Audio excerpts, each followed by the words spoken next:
Malaya பல்கலைக்கழகத்தின் 65வது பட்டமளிப்பு விழாவில் இந்திய ஆய்வியல் துறையில் சிறப்பு தேர்ச்சி பெற்ற 30 மாணவர்களுக்கு ஓம்ஸ் அறவாரியத்தின் சார்பில் தங்கப்பதக்கம் வழங்கும் நிகழ்ச்சி மலாயா பல்கலைக்கழக இந்திய ஆய்வியல் துறையின் DKF அரங்கில் வரும் டிசம்பர் 3ஆம் தேதி மாலை 4 மணிக்கு நடைபெற உள்ளது. ஓம்ஸ் அறவாரியத்தின் தோற்றுநரும் மலேசிய அறிவா சங்கத்தின் தலைவருமான ஓம்ஸ் தியாகராஜன், மலாயா பல்கலைக்கழக சமூக கலைப்புல தாளாளர் பேராசிரியர் டத்தோ முனைவர் டேனி ஓங் ஜி கென், கோசா அறக்கட்டளை தோற்றுநரும் முன்னாள் துணை அமைச்சருமான தான்ஸ்ரீ குமரன், இந்திய ஆய்வியல் துறை தலைவர் முனைவர் ரவீந்திரன் மாரையா, டத்தோ தெய்வீகன், மலாயா பல்கலைக்கழக விரிவுரையாளர்கள் என பலரும் இந்த தங்கப்பதக்க விருது விழாவில் பங்கேற்று சிறப்பிக்க உள்ளனர். 2007ஆம் ஆண்டு தொடங்கி கடந்த 17 ஆண்டுகளாக ஓம்ஸ் அறவாரியம் மலாயா பல்கலைக்கழக இந்திய ஆய்வியல் துறையில் சிறப்பு தேர்ச்சி பெற்ற மாணவர்களை அங்கீகரிக்கும் வகையில் இந்த தங்க பதக்கங்களை வழங்கி வருகிறது.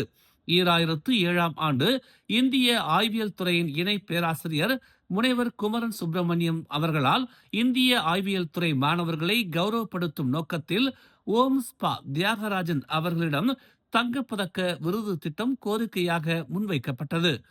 கோரிக்கையை ஏற்றுக்கொண்ட ஓம்ஸ் தியாகராஜன் தங்கப்பதக்கம் வழங்கி மாணவர்களை சிறப்பிக்கவும் முழு மனதுடன் ஒப்புக்கொண்டதை அடுத்து 2007ஆம் ஆண்டு இளங்கலை மாணவர்களுக்கு தங்கப்பதக்கம் முதல் முறையாக வழங்கப்பட்டது. இதனை அடுத்து 2010ஆம் ஆண்டு இளங்கலை மாணவர்களுடன் முதுகலை முனைவர் பட்டம் பெறுபவர்களையும் அங்கீகரிக்க வேண்டும் எனும் எண்ணம் ஓம்ஸ் தியாகராஜன் அவர்களிடம் முன்வைக்கப்பட்ட போது அதனை பெருந்தன்மையுடன் ஏற்று இன்று வரை ஒவ்வொரு ஆண்டும் தொடர்ச்சியாக தங்க பதக்கங்கள் வழங்கப்பட்டு வருகின்றன. இதுவரை 258 மாணவர்கள் கடந்த 2007ஆம் ஆண்டு முதல் தங்க பதக்கத்தை பெற்று வரும் நிலையில் இவ்வாண்டு மேலும் 30 மாணவர்கள் தங்க பதக்கம் பெற உள்ளனர். இந்த ஆண்டு முதல் முறையாக இந்திய ஆய்வியல் துறை மட்டுமின்றி மலாயா பல்கலைக்கழக சமூக கலைப்புலத்தின் ஒவ்வொரு துறையிலிருந்தும் சிறந்த மாணவர்களை தேர்வு செய்து தங்கப்பதக்கம் வழங்கப்பட உள்ளது.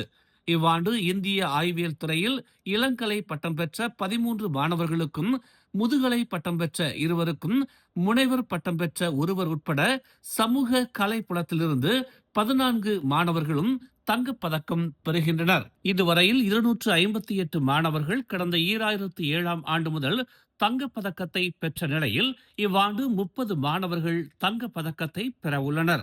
ஆண்டுகள் கடந்து தொடர்ச்சியாக நடைபெறும் தங்கப்பதக்கம் வழங்கும் விழாவில் முன்னாள் மாணவர்களும் விரிவுரையாளர்களும் பங்கேற்று நம் இந்திய சமூகத்தின் அடுத்த தலைமுறை பட்டதாரிகளை வாழ்த்தும்படி கேட்டுக்கொள்கிறோம். மேலும் செய்திகளை தெரிந்து கொள்ள தமிழ் மலர் இணையதளம், தமிழ் மலர் செயலி மற்றும் மலர் டிவி யூடியூப் சேனலை வலம் வாருங்கள். எங்களோடு இணைந்திருக்க மலர் டிவியை பதிவு செய்து கொள்ளுங்கள். உறவுகள் மகிழ்ந்திட விருப்பம் மற்றும் பகிர்வு சேவையை சொடுக்கிடுங்கள்.